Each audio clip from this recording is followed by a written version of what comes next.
Come on, darling, it's time for a story.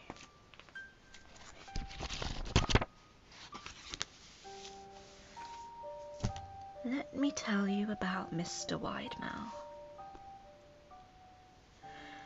During my childhood, my family was like a drop of water in the vast river, never remaining in one location for long. We settled in Rhode Island when I was 8, and there we remained until I went to college in Colorado Springs. Most of my memories are rooted in Rhode Island, but there are fragments in the attic of my brain which belong to the various homes we had lived in when I was much younger. Most of these memories are unclear and pointless. Chasing after another boy in the backyard of a house in North Carolina, trying to build a raft to float on the creek behind the apartment we rented in Pennsylvania, and so on. But there is one set of memories which remain as clear as glass, as though they were just made yesterday. I often wonder whether these memories are simply lucid dreams produced by the long sickness I experienced that spring, but in my heart, I know they are real. We were living in a house just outside the bustling metropolis of New Vineyard, Maine, population 643. It was a large structure, especially for a family of 3. There were a number of rooms that I didn't see in the 5 months we resided there. In some ways it was a waste of space, but it was the only house on the market at the time, at least within an hour's commute to my father's place of work. The day after my 5th birthday, attended by my parents alone, I came down with a fever. The doctor said I had mononucleosis, which meant no rough play and more fever for at least another 3 weeks. And it was a horrible time to be bedridden. We were in the process of packing our things to move to Pennsylvania, and most of my things were already packed away in boxes, leaving my room barren. My mother bought me ginger ale and books several times a day, and these served as my function of being my primary form of entertainment for the next few weeks. Boredom always loomed just around the corner, waiting to rear its ugly head and compound my misery. I don't exactly recall how I met Mr. Widemouth. I think it was about a week after I was diagnosed with mono. My first memory of the small creature was asking him if he had a name. He told me to call him Mr. Widemouth, because his mouth was large. In fact, everything about him was large in comparison to his body. His head, his eyes, his crooked ears, but his mouth was by far the largest. "You look kind of like a Furby," I said as he flipped through one of my books. Mr. Widemouth stopped and gave me a puzzled look. "Furby? What's a Furby?" he asked.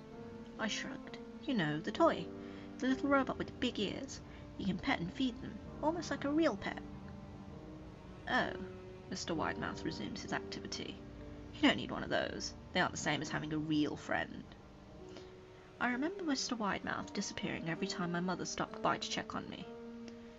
"I lay under your bed," he later explained. "I don't want your parents to see me because I'm afraid they won't let us play anymore." We didn't do much during those first few days. Mr. Widemouth just looked at my books, fascinated by the stories and pictures they contained. The 3rd or 4th morning after I met him, he greeted me with a large smile on his face. "I have a new game we can play," he said. "We have to wait until after your mother comes to check on you, because she can't see us play it. It's a secret game." After my mother delivered more books and soda at the usual time, Mr. Widemouth slipped out from under the bed and tucked my hand. "We have to go to the room at the end of this hallway," he said. I objected at first, as my parents had forbidden me to leave my bed without their permission, but Mr. Widemouth persisted until I gave in. The room in question had no furniture or wallpaper. Its only distinguishing feature was a window opposite the doorway. Mr. Widemouth darted across the room and gave the window a firm push, flinging it open. He then beckoned me to look out at the ground below. We were on the 2nd story of the house, but it was on a hill, and from this angle the drop was farther than 2 stories due to the incline. "I like to play pretend up here," Mr. Widemouth explained. "I pretend that there is a big soft trampoline below this window, and I jump. If you pretend hard enough, you bounce back up like a feather. I want you to try." I was a 5-year-old with a fever, so only a hint of skepticism darted through my thoughts as I looked down and considered the possibility. "It's a long drop," I said. "But that's all part of the fun. It wouldn't be fun if it was only a short drop. If it were that way, you may as well just bounce on a real trampoline.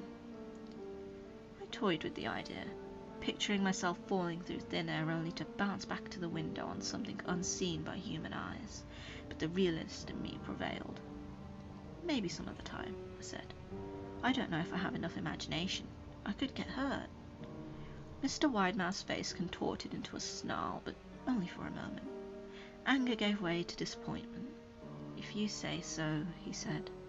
He spent the rest of the day under my bed, quiet as a mouse. The following morning, Mr. Widemouth arrived holding a small box. I want to teach you how to juggle, he said. Here are some things you can use to practice before I start giving you lessons. I looked in the box.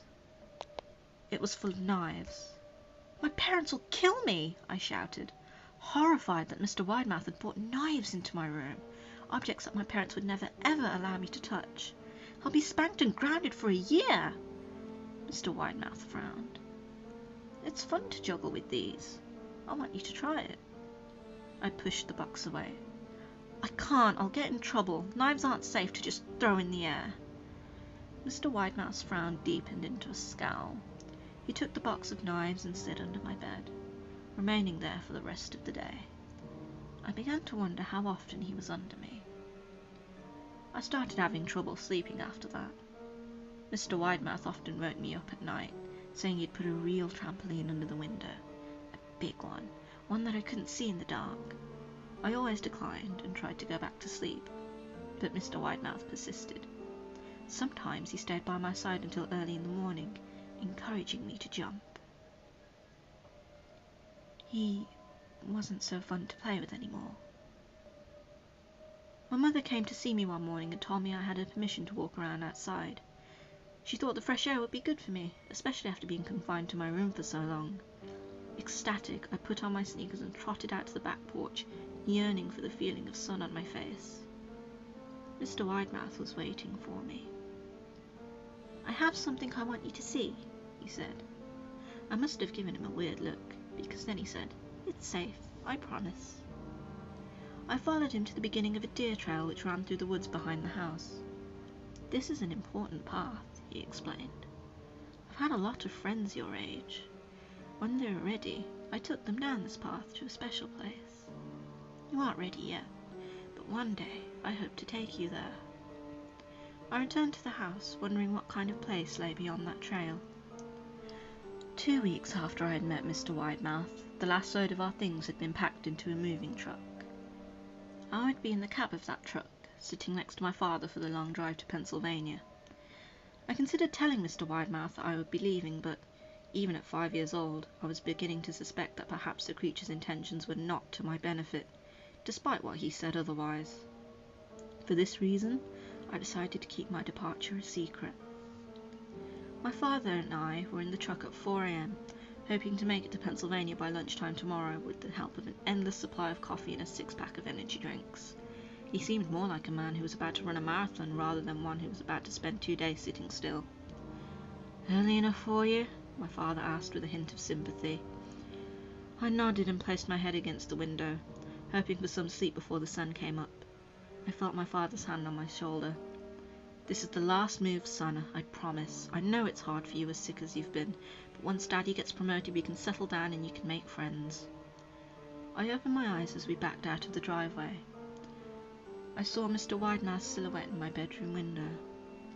He stood motionless until the truck was about to turn onto the main road.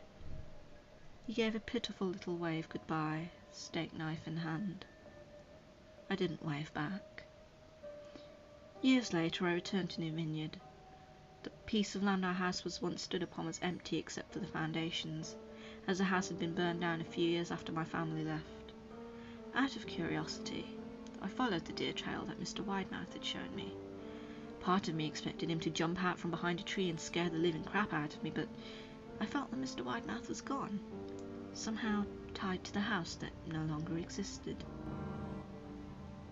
The trail ended at New Vineyard Memorial Cemetery, and there I noticed that many of the tombstones belonged to children.